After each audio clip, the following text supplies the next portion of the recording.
All right, I'd like to call this meeting to order. It is 5 p.m. on December 10th. Welcome everybody. Thank you for being here. And we will start out with the Pledge of Allegiance. If you guys go ahead and stand, remove your hats. And we've got some students here that are going to help us lead the pledge. I pledge allegiance to the flag of the United States of America and to the republic for which it stands, one nation, under God, indivisible, with liberty and justice for all.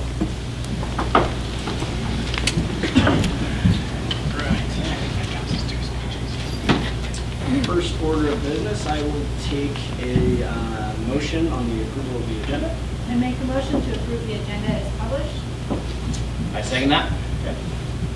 All in favor? Aye. Aye. Aye. Passes. All right. Moving on to administrative, we've got LPO student presentation. Childers. Welcome, guys. Thank you for coming.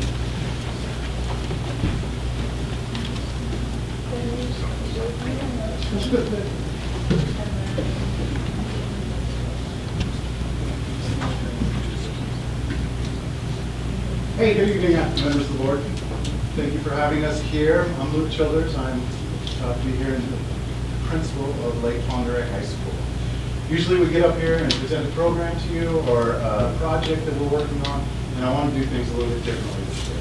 I wanted to present LPO as a graduation program. To come into LPO, per the state, you must be classified as at risk, meaning that to walk into our doors, to be enrolled at our school, you must be at risk of not graduating high school on time. As I thought about this and worked with these guys, I asked 5 different students that each have a different path to graduation to come and kind of talk to you guys about their path and who they are. As I asked these awesome individuals up here, they were a little bit hesitant, and I said, I'm only going to ask you 3 questions. Who are you? So who am I? How did you come to LPO? And what next? And so with that, I'm going to turn that over to our students. My name is Salas Peterson. I'm a brother. I'm a friend. I'm an overachiever. I'm a graduating senior at LPOHS. Finished my high school education my junior year. Pursue a college education at the Parker Technical Education Center. My sisters struggled through their early years in high school up until they eventually ended up at LPO. As soon as they began attending LPO, their attendance and their grades significantly improved. Growing up, I heard about their positive experiences at LPO, and I knew that that's where I wanted to receive my high school education. I wouldn't have gotten where I am today if it weren't for LPO and its amazing staff.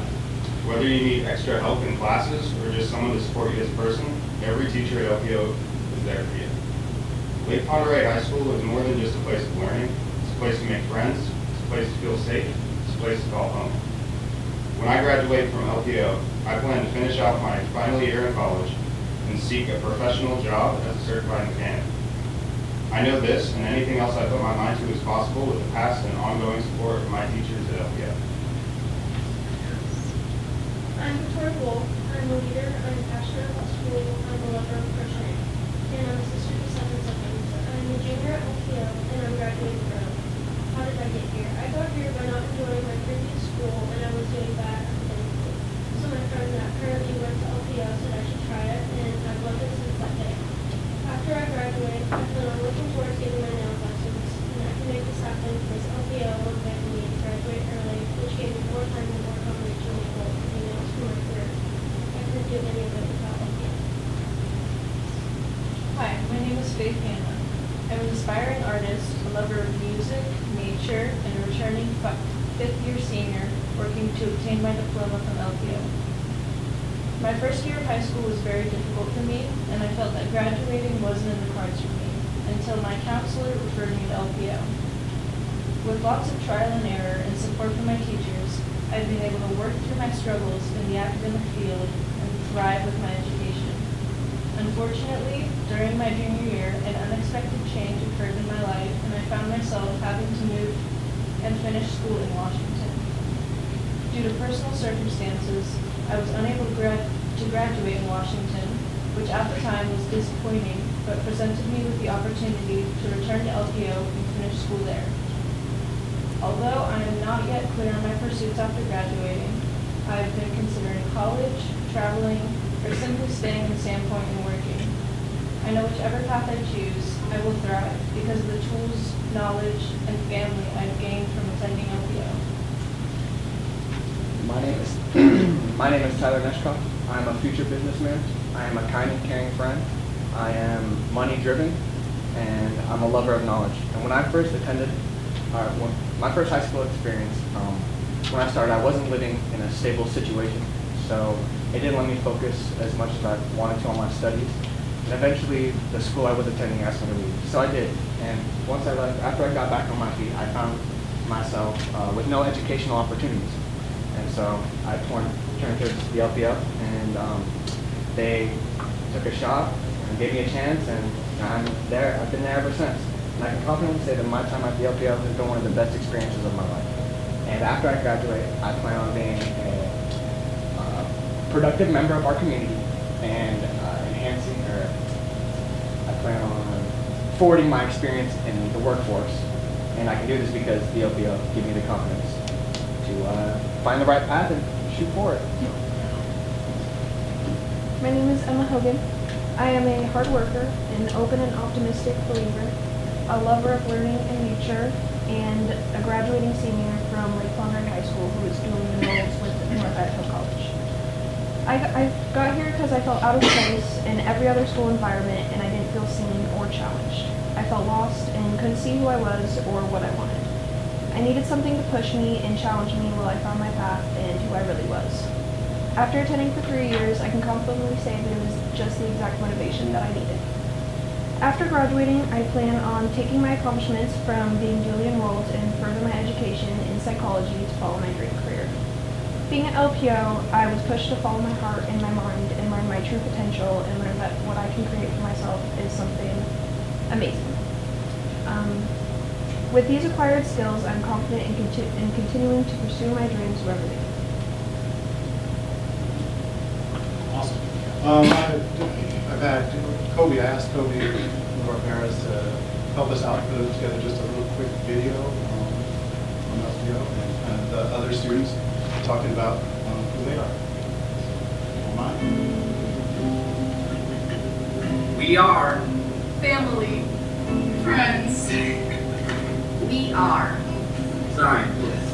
Oh yeah. big brains, resilient, thriving, We are creative, artists. We are future chefs. and future managers. We are Brilliant. We are amazing. we are really fun, We are writers and poets, musicians. counselors, Big hearts. kind. We are getting smarter, And wiser. We are mathematicians. future nerds. Future bankers. Future board members. We are athletes. We are going places. Going to do great things. We are Second chance. and third chances. Family. Family. We are Lake Ponderick High School.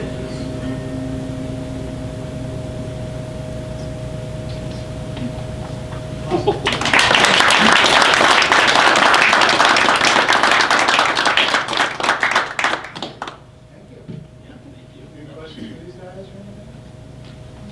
Questions? All right. Thank you. Thank you very much, you guys. Thank you. Oh, hold on. Oh, From the board. yeah. That's the best part.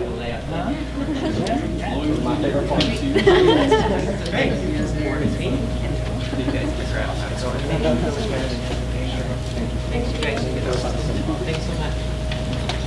We grab our drinks and we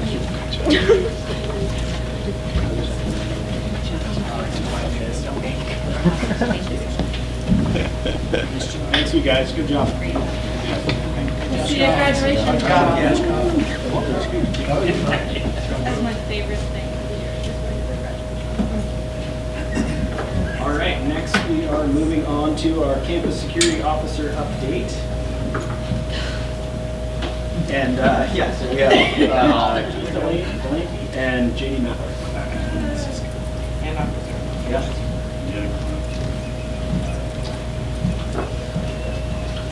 I'm just going to do a couple of the intro slides from here and then take over. You know Keith, you know JD, and then the new officer who you will meet tonight, and Hagstrom. You'll learn more about. We don't expect you to read all that, but you can learn more about it and ask the questions tonight. This is how we broke apart the program for the schools that they cover.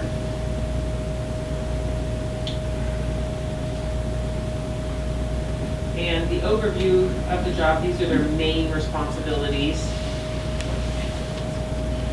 Safety and security, informal counseling, mentoring, relationship building, and local law enforcement partnership. The most important, in my opinion, that helps set the foundation for everything else is the one trusted adult, and then building a proactive relationship with all of the students. JD and Keith presented this year at the summer gala for PAVE, and it was amazing, the stories and how many students identified them as their one trusted adult. Just as a brag onto our CSO team and our district safety task force team, in summary of everything we've completed over the last 2 years and over a quarter, these are the main things that we've done. We've done a lot. I've been doing at least 3 times a year. I've been updating the board, so most of this is just old news to you. But I wanted to put it all together in case the public wanted to see it or access it on the website. Something that is new, we added number 5, is we're near 100% radio. And Mike Nielsen, who volunteers on our district safety task force, he has helped program every single one, and our student intern helped label them all and set them all. So we are near 100% radio connection for, which is a pretty good thing for our size of the district.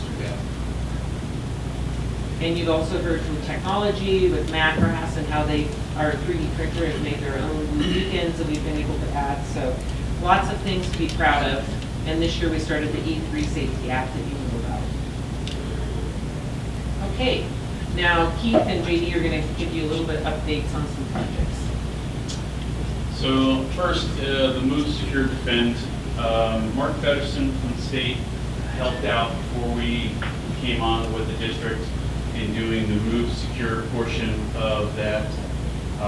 Some people in other areas of the country, run hide fight type scenarios is another way they call it, the program. So we were still missing the defend portion for our district and the training on it. So I put together a program to try to help the classroom, the teachers or teacher and students, depending on their age, that have some kind of tactics set aside to deal with a threat that comes into the classroom. So the big thing is the Move and Secure, because that is their main defense, is to get into those locked classrooms, pulling those magnets out or door stops and getting those doors shut, making sure the glass is completely covered and you're out of sight. So if they accomplish those 2 things, there's 0 casualties in active shooters in high schools and elementary schools.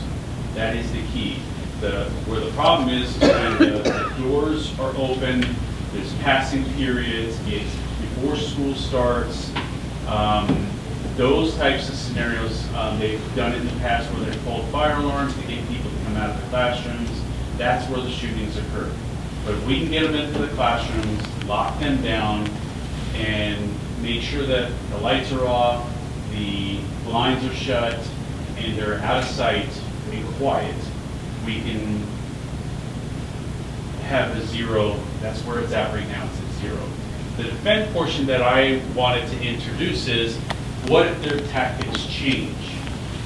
So they have not gone forward and tried to break the glass on the door, to reach in and try to unlock it from the inside, those types of things. So we put together a program, if their tactics advance and they want to try to go that route, then we will have a system in place ready to combat that. And that's what I tried to give them the skills to be able to do. One of the things that I would love to ask the board is, part of that program, we have batons, and I would like to implement some kind of pepper spray or bear spray. Because if they were to break the glass and try to stick their hand through, we have the batons to try to counter that, to stop them from getting to the handle. But if, and after that, we would want to drive them out of that part of the building. So every second that we can get them where they're moving to another part of the building is buying time for gentlemen like us to get there as fast as possible. So if they take the time to break glass, to try to stick their hand in there, we injure them with those batons, and then fill the hallway with like CS or a pepper spray product, which is less lethal. Then they have to turn around and try to drive them out of that area, move to a different part of the school. It's much easier to attack an easy target. That's why they don't spend the time breaking down doors and stuff, because that takes time. So they're looking for those easy targets. So as soon as we fortify, they're stuck. So now they either evacuate the building or they try to break into one of the rooms. So if they try to break in, we hit them, and then get them to drive in another area. So the pepper spray is a big portion of it. Now, when it gets to the point where they actually, if they were to get to the handle and it was ineffective, the striking, or they just say overcame it, then you have 3 different teams inside the room to combat that. I don't know if you want me to go into full detail with that. I don't think so, but that's the portion that would be the training. For high schools and middle schools, we encompass some of the kids to help, because we have some big kids at some of these schools, and they're much bigger than a lot of the teachers. And we have the ability to, if they are interested in helping us with that, then we would absorb them into the defense portion.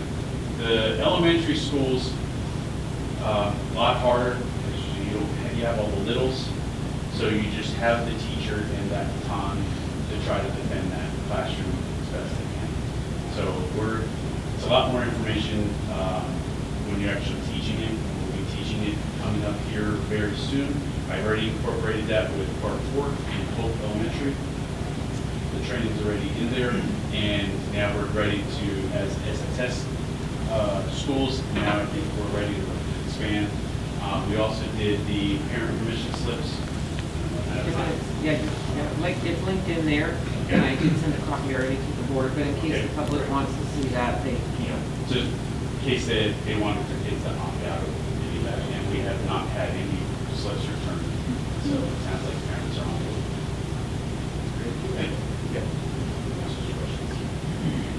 Next, we're also working on our reunification evacuation drills for our district. We're starting out at the high school. We all have a place where we're going to go. We have our reunification site. We're just trying to implement the I Love You Guys program, which is a program that tells, kind of spells out what we can do, like bullet point wise. So what we're going to do is they have these boxes that are like a tote that we're going to have, and you open it up. It has all of our supplies, and I got that ordered, so we can have that staged here, so when, God forbid, something happens, we can deploy from here to the reunification site while everything else is going on at the threat area. That everyone else from here can go there, set up a reunification site, get that going while we take care of everything else. We'll, at that point, escort the kids from, after everything's rendered safe, we will take them and go to our reunification site And we made a small video for the high school from, okay, sorry. Are we good? Yeah. So we made a small video from Derek. We had some drone footage going, and it kind of give you an idea of like what our reunification is and give you an idea how it goes. Hello, students and staff. We are all familiar with how to leave the building in case of a drill or an emergency, and we know that we are to follow our designated exit path and go to the proper area of the parking lot and meet with our class and our teacher. Well, what about if we had to actually evacuate our campus?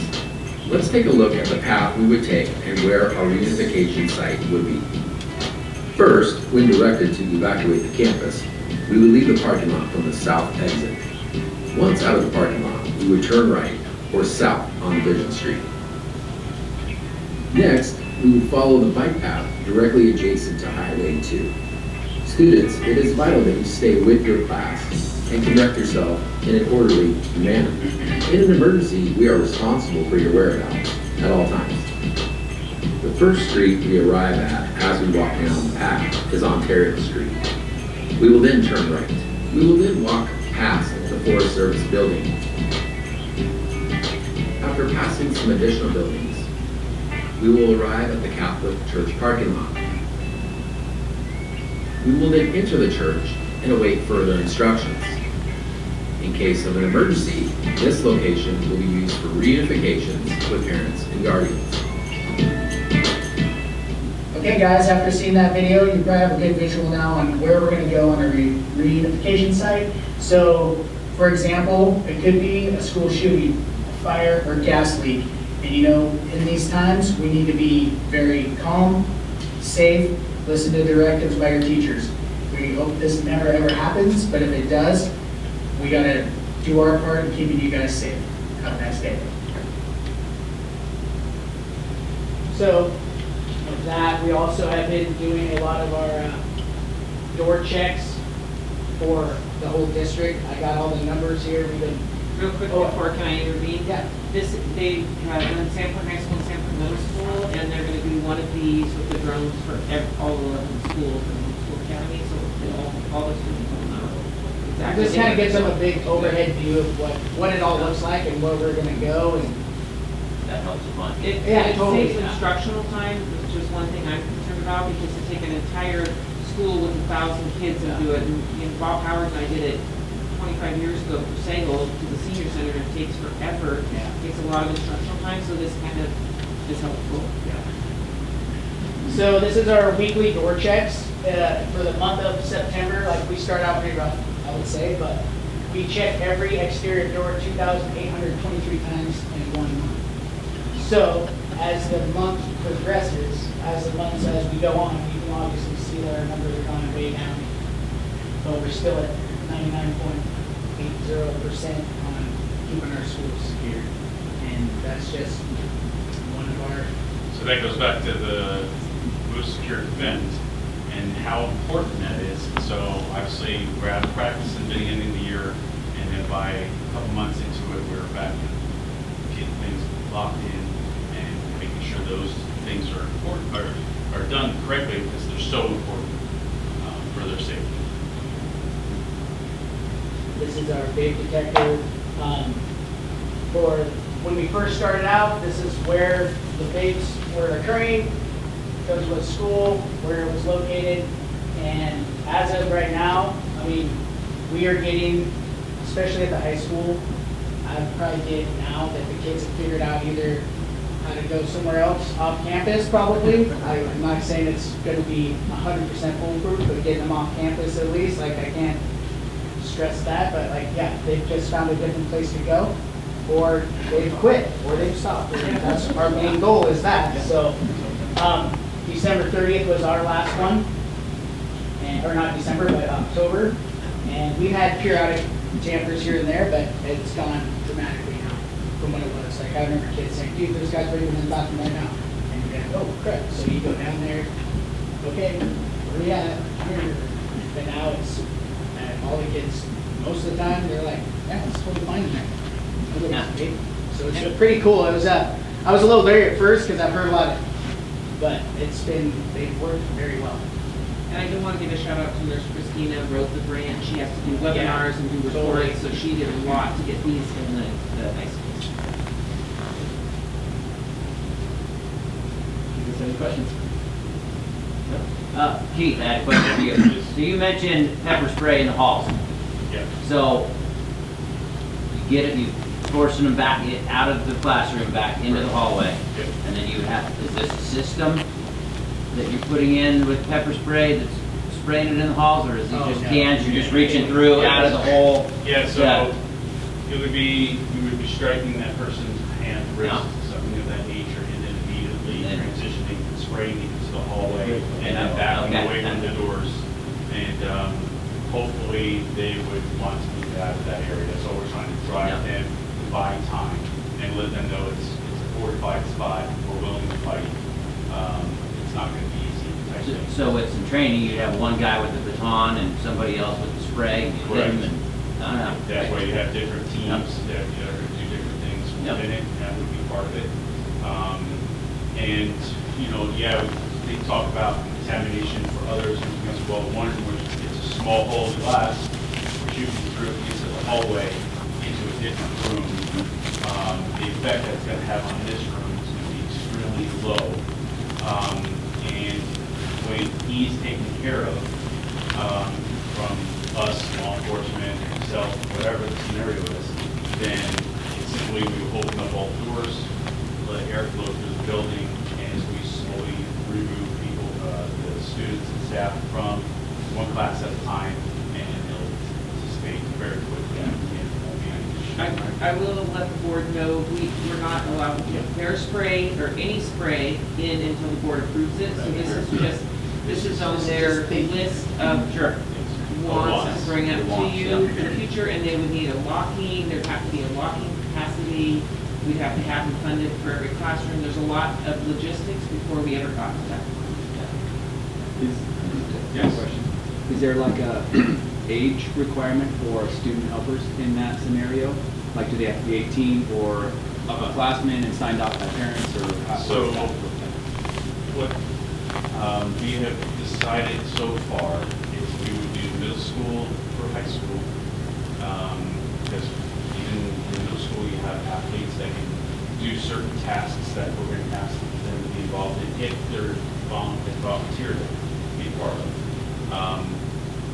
We are not prepared to go with the 6th grade and below at this point.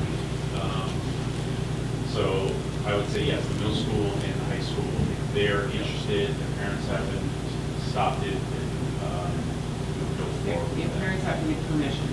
That seems like that would be like another level other than like an opt-out, or like an opt-in to be an actual specific. Yeah, no, the letter I wrote home to the parents, I said what the program was, what we were doing, and that the parents would have to send in an email to me, or they would have to return the parent permission saying they wanted to opt out of it.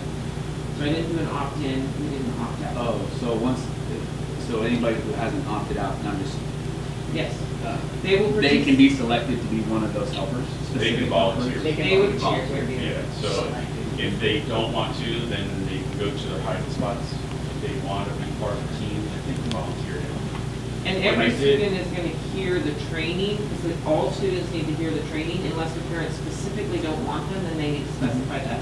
Because all students should hear the move, secure, defend, peace, just because the research and the acts of violence across the country from the report that I've shared with you shows that the students need to be in the know. Sure. And then parents can say, I do not want my student to participate in that part, and students can also self-opt out also. So when we did that at Clark Ford, it's almost an argument of who gets to do what. You know, I mean, so there's different things that the teams that get set up and do that another day, explain all that to you. But they're traditionally they're fighting over who gets to be in what position. So it's kind of, you would think that everybody would be scared for their level of position or competency. Yeah, it's not so much the scared or whatever, it's that if I'm given a specific role, not just being a part of the training and being in the know, but actually asked to be a part of that team, might be a little bit, it feels like another step beyond just the parents knowing you're getting the training and actually being asked to. perform duties. Yeah. That was my question. Yeah. Well, then we can certainly talk more with these guys about that and see that. Any other questions? Thank you guys very much. Thank you guys, thank you, great. Thank you. Next, we will move on to the financial update with CFO Brian Wallace.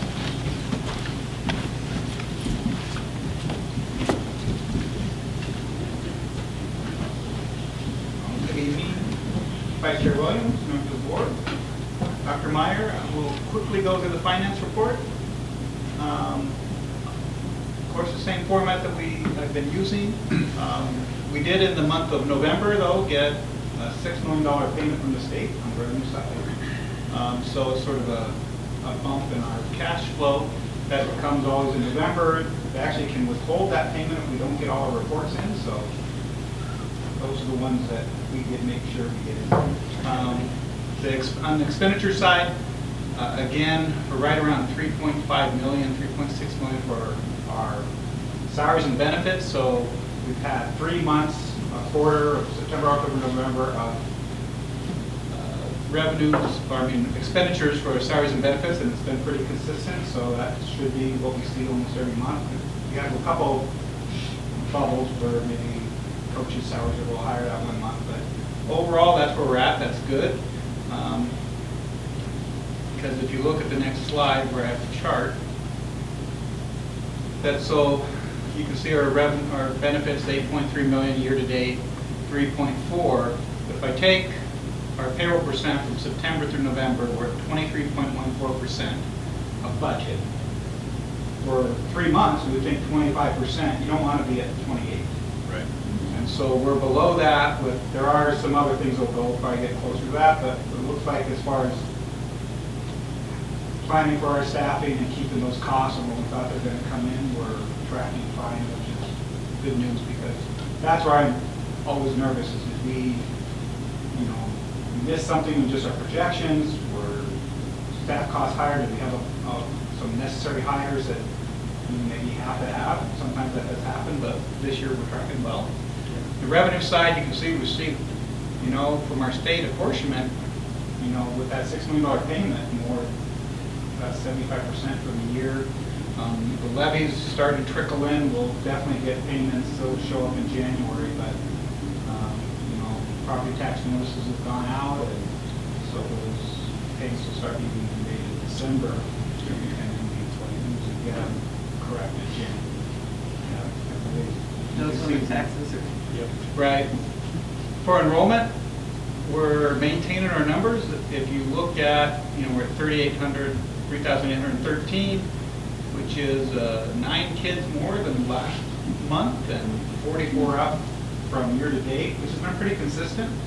How that really relates to funding is we will probably, we're funded by units. Think of a unit as a classroom. We guess that we have 188 funded classrooms. Because we're up to 44, every unit's about 20 kids is about a unit. So we'll probably be up about 1 to 2, which is good in dollars. Every unit's probably anywhere from 150 to 175. Never quite know, but it depends on some other factors, staff mix. But that's good that we're a little bit of a budget is on the revenue side. So even though this year we plan to spend down some of our fund balance, but we should stay within that overall fund with this first number. So that's good news. Just a couple items of note. One at the state level is when legislation comes out. So one thing the state is proposing is to change the way transportation funding is done. And right now it's a very complicated process. James spends a good chunk of August and September preparing this reimbursement report. It's pretty clunky. But in order for this to happen, first new legislation has to be passed. Primary goal of the State Department is to streamline the current system.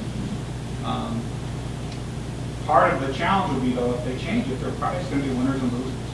If they go to a ridership model, it depends on how, a big West Ada school district has different they can fill those buses up, right? And not have them as far as, you know, a district like us, where you got Clark Fork and you have only so many kids, and then you have to go geographically.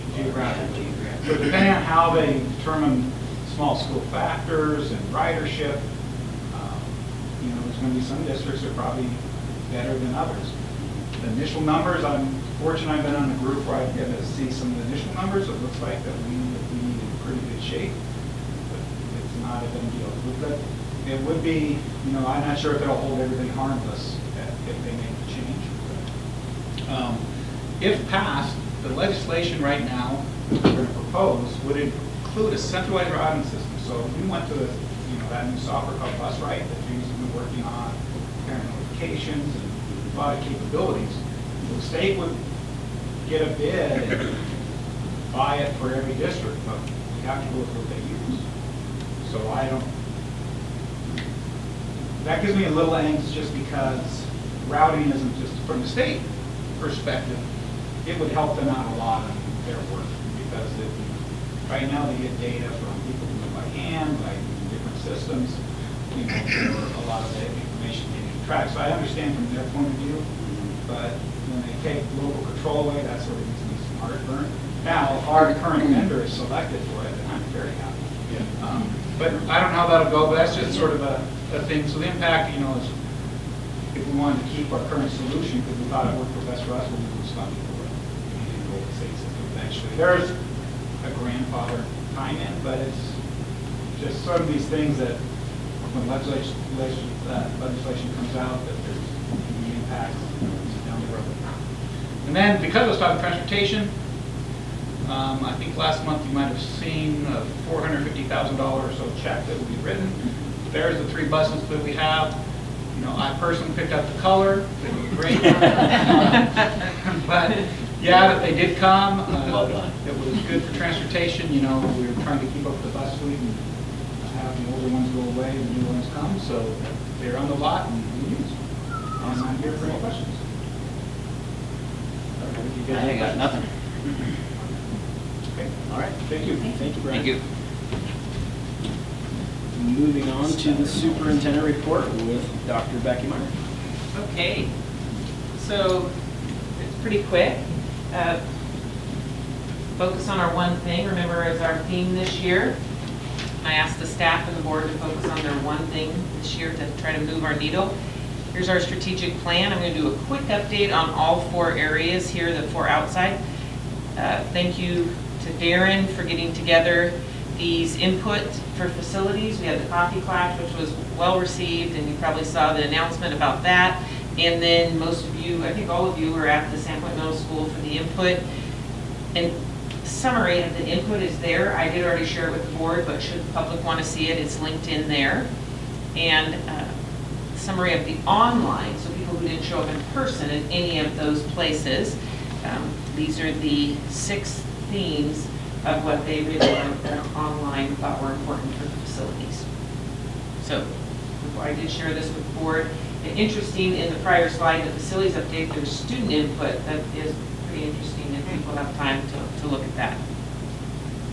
I would like to quickly introduce 2 of our think tank, our secondary think tank members, Kyle and Becker here. You guys would stand, sorry to make you stand up. And stay standing. They do this to their students, so it's okay. That's right. They're all of our think tank members. We have split into, last year we split into an elementary because the topics were so different, and secondary. And the think tank is people that really can think differently and challenge the status quo, and sort of like Lincoln's cabinet that I talked to you about for a team of rivals, have people think about how to solve problems differently, and that's when we all come together to think of what can be best for students.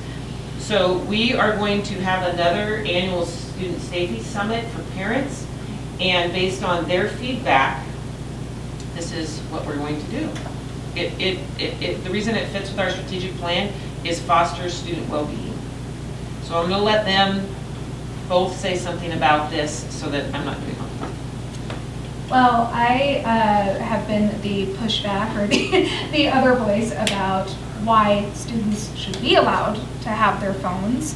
And another member of the think tank actually brought up the book, The Anxious Generation by Jonathan Haidt, and I read it, and it changed my mind. So the basic of it is that we have lost a play-based childhood, and that kids are not getting the experiences they need because they're too much into the technology, and all of the ways that it is leading to an epidemic of mental illness and inability to focus, hard time learning. It's a fantastic book, and I'm excited to see how we can make this part of the school system. I just wanted to mention that in the classrooms I'm in, I have noticed a change in student behavior and the way they interact socially. It used to be that phone was everything, their noses in the phone, it was hard to teach because they're busy doing whatever, even when they're not supposed to. But it's really interesting to watch students actually talk to each other again. Even at lunch, when they're allowed to have their phones, you see them actually talking to each other. Where it used to be they all sit at the table doing this. And now they're having conversations, they're helping each other with homework, they're more attentive to what we're telling them in the classroom. So it's just what we've done so far. It's been an amazing step. And hopefully that's a big plus to their emotional status. Because it is, that book is scary when you realize what it's doing to our children. I have the audiobook. We as a think tank read the book, did a book study. The last link on here, free PDF, you can actually get it and see it as a free PDF if you'd like. And you can see some of the information that's over here. And the first draft of the policy that we have input from the think tank, it was actually started before the governor by this think tank. Like, I'm not trying to steal the governor's limelight. Probably Eric, don't put that in the paper that he said that we started it instead of the governor. Maybe that is should not go on record, but what I'm saying is that this think tank was already thinking that way prior, and we've done over a year of talking about it. And really, thank you to Sandpoint High School that they have put together this new cell phone policy.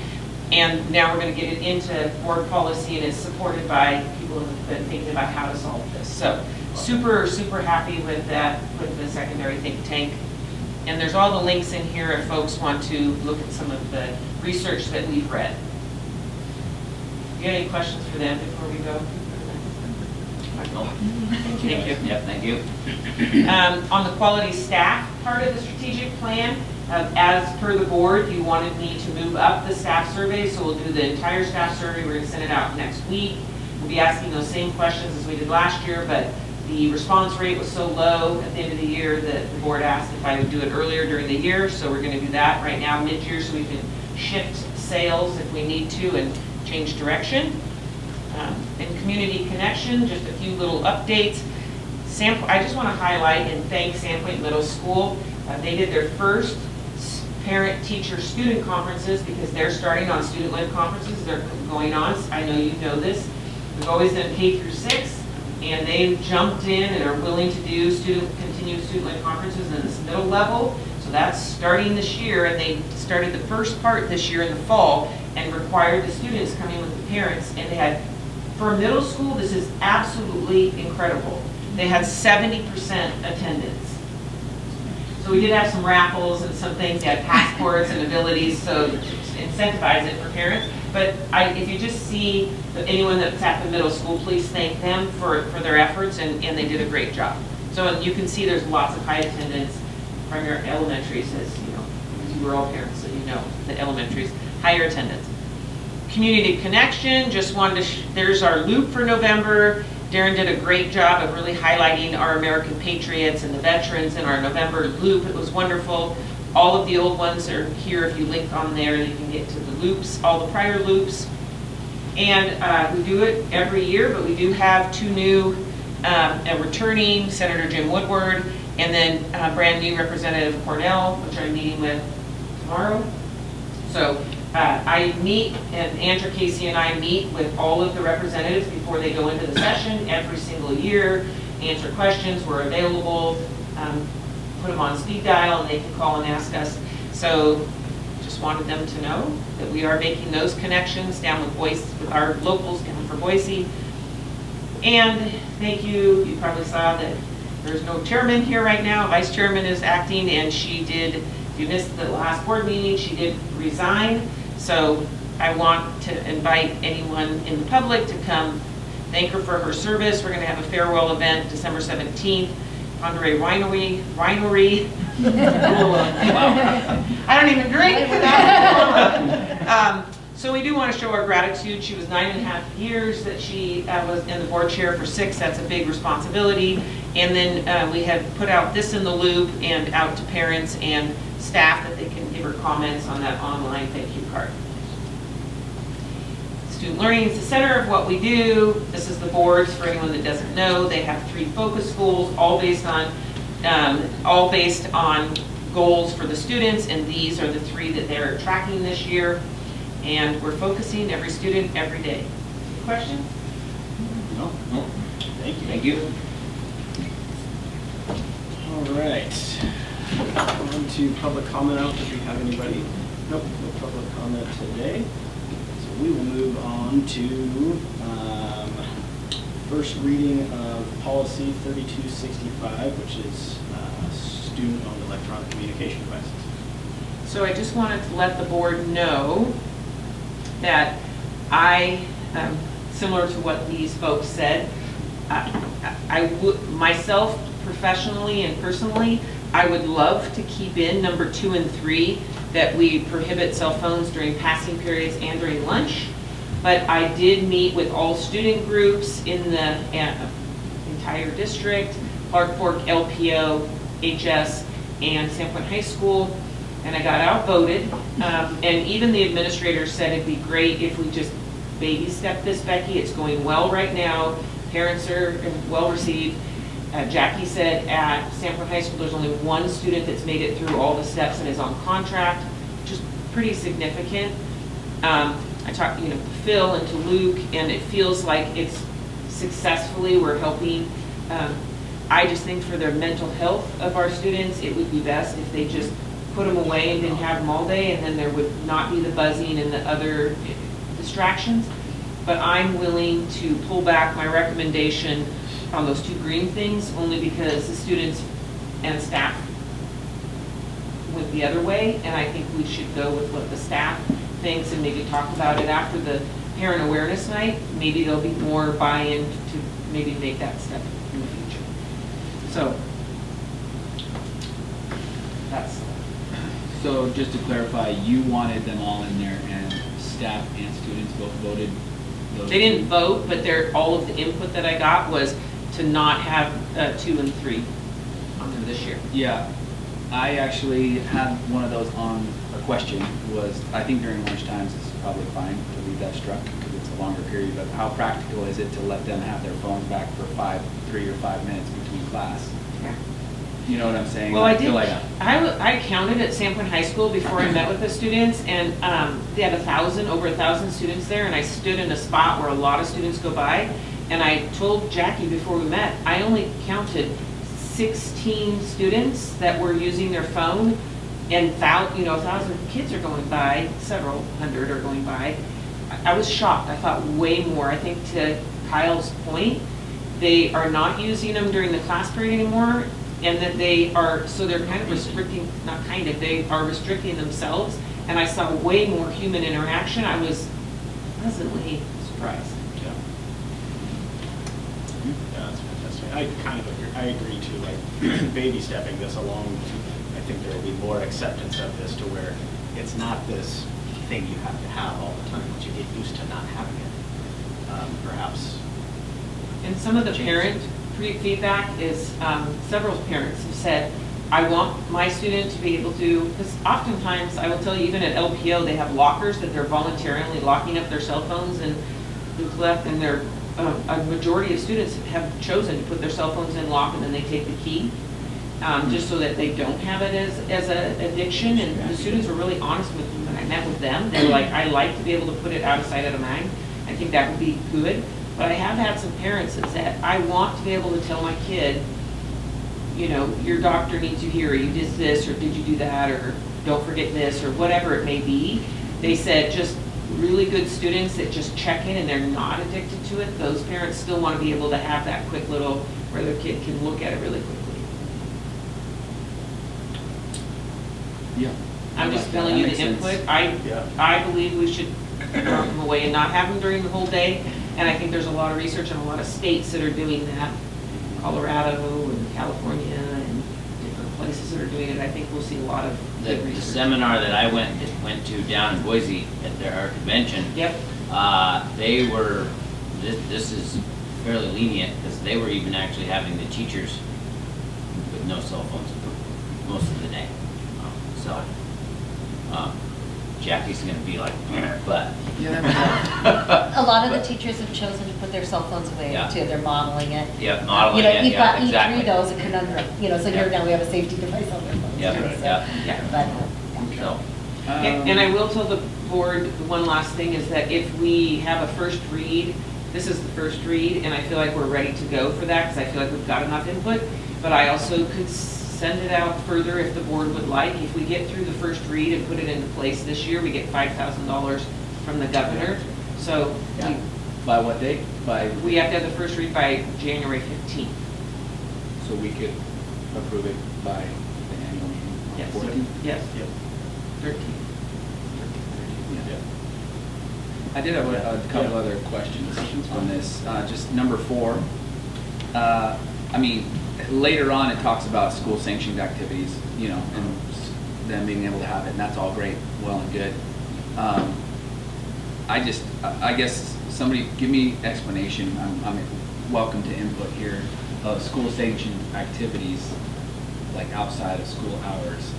The wisdom of having phones in bathrooms and locker rooms and changing rooms, either school hours or even like on a school sanctioned event after hours. Is that normal to allow those in bathrooms on even school? I guess, how would you not monitor that? I guess I just. No, that's an excellent point. I see what you're saying. I don't think we'd be able to monitor the visitors, but, you know. It does talk about later about like if it's approved by a district approved person that can say it's okay, essentially, that they can take photos in those places. I'm guessing, say you win districts and they're taking a few photos, but like still, I'm wondering how wise it is to allow that if they can just do those pictures outside of the locker room. Yeah. I don't know. I hear you on that. I can get the ADs and high school principals' feedback on that if you'd like. Yeah. I mean, yeah. It's just pretty broad. Yeah. You know, bathrooms, locker rooms, changing rooms. I think it's probably wise to, whether school hours or not, to not have them in there. I don't think it should be in there at all. I agree. If it's a school sanctioned event, maybe we have that in there as well. Because I could take away this during school hours, and then that would take care of what you're talking about. Yeah. If I just crossed out this part right here during school hours. Yeah, because if it's after school out, I mean. That would address that. Yeah, and that's, kids are going to be. It means you just can't use it. At all. Jiminy, what did I do? Oh boy. All right. You didn't step outside at all. Here we go. Sorry. Because I think to reference that, I'm now reading my notes on page 2, use of device, 4th paragraph. So it starts with the use of cameras. You see where I'm at right there, that big paragraph. Yep, right here. It does talk about the use of devices being allowed, cameras in locker rooms if authorized by a certified district employee. But I don't know, I feel like that kind of ties in, and is there wisdom in that? Allowing that even to be a thing? Does that make sense? So the use of cameras in any type of electronic device is strictly prohibited in locker rooms, restrooms, classrooms. See, but it does list classrooms. Like, I feel like that's okay. I'm just talking more in like restrooms and changing areas, to be honest. I don't know. I think if I take away during school hours, that would take care of that on that number 4. I feel like that would take. And then just leave that as it is, unless they certify it for a specific moment. I would be in favor of that if the board is. Yeah. I prefer that. I'm okay with that. Okay, I'm going to do that for the next reading. Cool. Or actually, we aren't voting today, so we'll have that ready to go. Okay. But we could still if you come back with those changes, Yeah. approve it. Are you gonna put number 2 back on the list then? No, Not yet. I feel like I need I to think it's listen to probably the. good. It's fine. It's fine right now. Yeah, I don't think I should make a unilateral decision after everyone gave me. I think after the Student Safety Summit in February, I feel like parents are gonna be more on board and see the wisdom in it, and I think we'll get more buy-in from parents about what the intent is. It's not to be authoritarian and restrict, it's really for the note of health. And I like the argument of parents being able to check in. Yes. Or getting some type of whatever, the plans change, you gotta pick up your brother this afternoon, Right. whatever. So I like, I'm kind of sold, leave it off. Personally. Okay. All right. No more discussion on that topic. We good to move forward? Good. Next, I would hear a motion for approval of the consent agenda.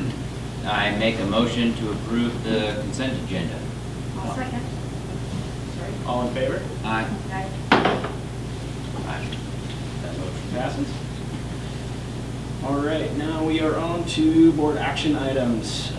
First up, we have the approval for construction manager, general contractor, CMGC services, CFO Brian Wallace.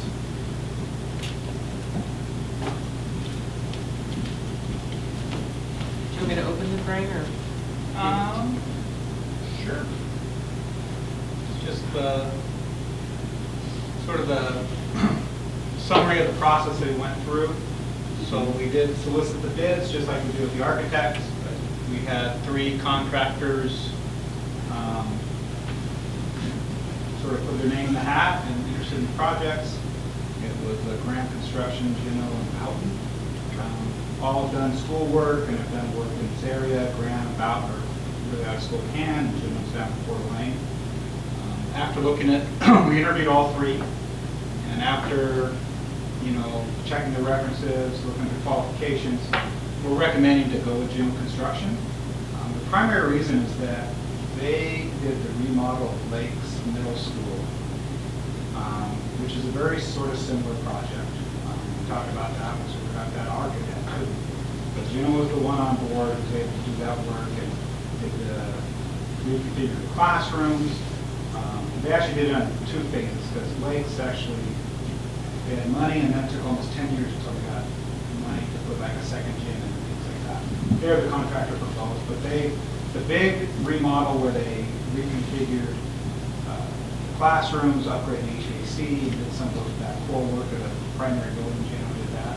So we just think they walk the walk and they do good work. References are super high. They did a lot of work here in town too, so yeah.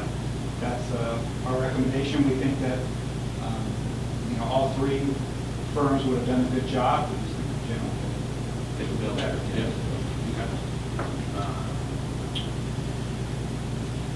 If there's no questions or discussion on this, I'd hear a motion to.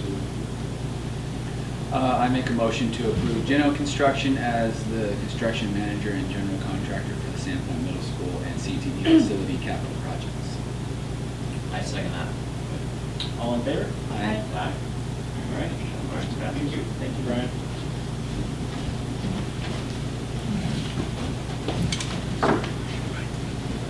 All right. Next, we are on to resolution 2500.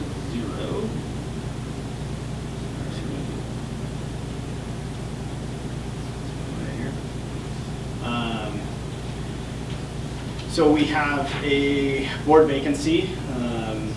So tomorrow, this will open up for anybody in Zone 4 to apply to fill that vacancy. It was left by Chair Lewis.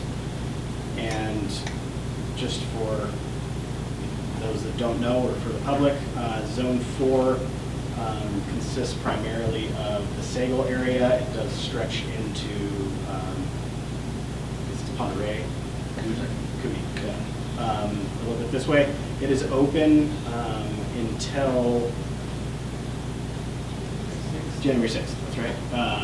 And This will be posted tomorrow, and anybody wishing to apply for that role can go online, get the application, fill that out, submit it, and the board will then do interviews for anybody applying for that before our meeting on the 14th, at which time that person will be selected to fill that vacancy. And, yeah. Anything else I'm missing here? No? Okay. January 14th, you were right. I knew I was, but I wasn't gonna call you out on it. You're always, basically, the bottom line is you're always right. No, no, that's what my wife said. I have no idea. I thought emblazoned it was the 13th. It's all So good. do we need to read the whole form or just leave? You just need to approve the resolution 25-00. Okay. So I'll make a motion to approve resolution 25-00 by declaring a board vacancy for zone 4. I'll second that. All in favor? Aye. Aye. Aye. That motion passes.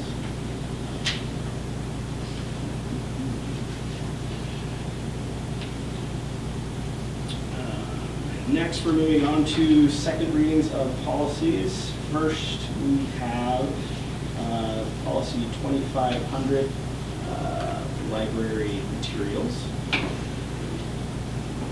couple edits in here from the first go around. Just a couple.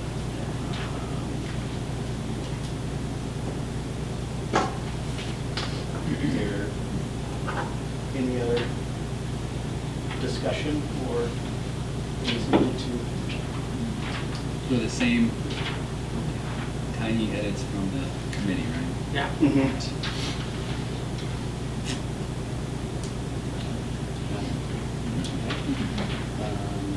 I'll entertain a motion for approval. I make a motion to adopt the revisions to policy 2500, library materials. I second it. All in favor? Aye. Aye. Okay. Passes.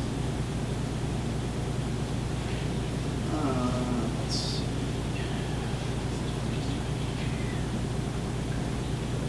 We need to- is this So, just- point of reference, Yes. this is just a form, so there's no review, there's no motion needed. Yeah. So we have the form in here as well. There's a revision to a couple pieces of the form that should somebody challenge the library material, this is the process to go through. No motions needed on this, but. All right. Moving forward. Nothing? Okay. Next, we are on to policy 3520.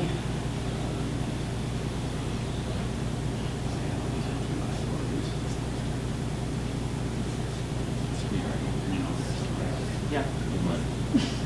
We covered this Yeah, we thoroughly didn't last change anything time. from last time. No. I'll entertain a motion. Okay. I make a motion to adopt the revisions to policy 3520, contagious and infectious diseases. I'll second.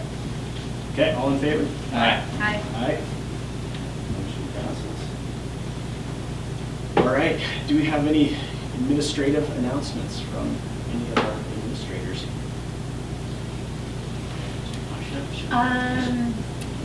I'm trying to rack my brain. So we had parent-teacher conferences and 92% of parents showed up. Nice. And then we just this last Friday had another Title I movie night and showed The Grinch at school and gave away free books. Yeah. And then we're gearing up for a holiday dress-up week next week at elementary school. Big doing. Yes. I'm sure that'll be absolutely adorable. Yep. So much fun. Yes. Well, we had a fantastic Saturday with the Blizzard Wrestling Tournament. We had 13 schools and people everywhere. So it was huge. It was Awesome. exciting. It smelled wonderful. It smelled lovely. Just wonderful. wonderful. But to contrast that, this Saturday we'll have Academica also doing their competition. So it's just really, it's the school that doesn't sleep, I say, at Sandpoint High School. So you have something going on all the time and meeting needs of all kinds of students with lots of different interests. Yeah, to our student parent conferences, we had a great time too. We had a lot of the elective teachers said more people than they'd ever seen before. Some of the kids and the parents that came in were trying to get to all 8 of their teachers. Oh, wow. Yeah, I hadn't talked, John Burnell said, I haven't talked to that many parents. So, it was really a great evening and very successful too. So the real question is are any wrestlers in the Academica program? I know, I was racking my brain. I don't want to say no, but I think that is the. No, they're busy wrestling this weekend. I was going to say that'd Give a speech about how to wrestle. like Jekyll and Hyde. Cover all the bases, There's 570 matches. Oh, yeah, there were 3 mats. It was full parking lot. Plus there was Sold out. just- We sold out of Smokies. It was a big day. How did districts? How did our team do? Oh, yeah, same. Well, Scott might know the stats better than me. How did we do overall? Well, the girls won the tournament Yeah. on the girls' side. One more. The boys, there was no points for the JV side of the boys, but I'm pretty sure we won that one too. So anyway, it was a good day. It was a good day. We had a great day. We had over 40 people last night for the FAFSA, our free application for federal student aid. That's the biggest number we've had since pre-COVID, which was exciting, and University of Idaho rep came up. And then many of you saw the great article in the paper about this first student from Sandpoint High School who got their CDL. And we have another student doing it in December, and we have another student who just committed to doing it in February. And it's exciting because the outlying schools are really outperforming the schools in Coeur d'Alene. So, Excellent. yeah. So it's kind of exciting that we're really taking those spots with our students. So. Okay. All right, with that, I would entertain a motion to move into executive session. I make a motion. I just cleared my throat. I wasn't going to read, but okay. I make a motion to move into executive session as provided for in Idaho Code Title 74, Section 206, subsection 1B, to consider the evaluation, dismissal, or disciplining of, or to hear complaints or charges brought against a public officer, employee, staff member, or individual agent or public school student.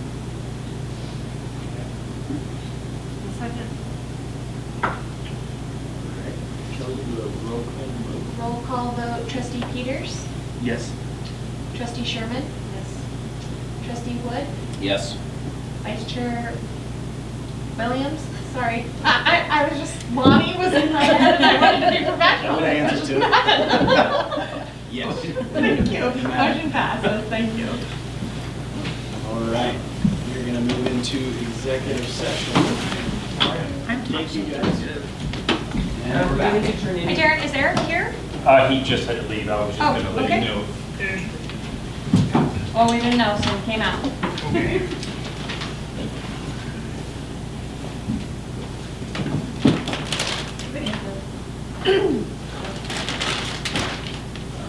Sorry, I was just trying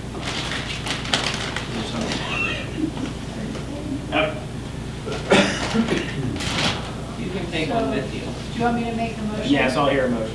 I make a motion to approve the contract for Superintendent Dr. Becky Meyer for the Lake Pondere School District number 84, effective July 1st, 2025, for the 2025-26. I second. All in favor? Aye. Motion passed. And with that, meeting adjourned.